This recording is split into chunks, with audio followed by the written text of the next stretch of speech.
Happy birthday to you. ఏంటి happy birthday పాట పాడుతున్నాను అనుకుంటున్నారా? మా ఇంటి దగ్గర ఒక చిన్న బాబు బర్త్‌డే అండి. ఇగోండి ఈ బాబు బర్త్‌డే అనమాట. నాకు బాబు బర్త్‌డేకైతే ఇన్వైట్ చేశారు వాళ్ళు. నేనైతే వెళ్ళాను. వెళ్ళి ఇక్కడ బర్త్‌డే సాంగ్ అది పెట్టారు. హ్యాపీ బర్త్‌డే అని చాలా చాలా హడావిడిగా ఉందండి. కానీ సింపుల్‌గా చేసినా చాలా చేశారండి. చాలా చాలా చేశారు. ఇంకా బాబుకి మదరు, ఫాదర్ అయితే కేక్ అదే కట్ చేయించారన్నమాట. కట్ చేయించి ఇంకా పిల్లలైతే గోల గోలగా ఉందన్నమాట. అందులో మా పిల్లలు కూడా ఉన్నారండి. చాలా హడావిడి చేశారు మా పిల్లలు కూడా. ఎందుకంటే బర్త్‌డే అంటే పిల్లలే కదండీ! ఎక్కువ హడావిడిగా ఉంటుంది. అంటే వాళ్ళందరూ హ్యాపీగా హడావిడి అది చేసి చక్కగా బాబు చేత కేక్ అది కట్ చేయించారు వాళ్ళు.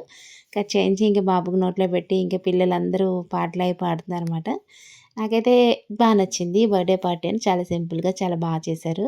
బాబుకి చూసారు కదా! మీరందరూ బాబుని చూసిన వాళ్ళందరూ ఆశీర్వదించండి. ఈ ఫ్యామిలీని కూడా చల్లగా ఉండాలని ఆశీర్వదించండి. నచ్చితే లైక్ చేయండి.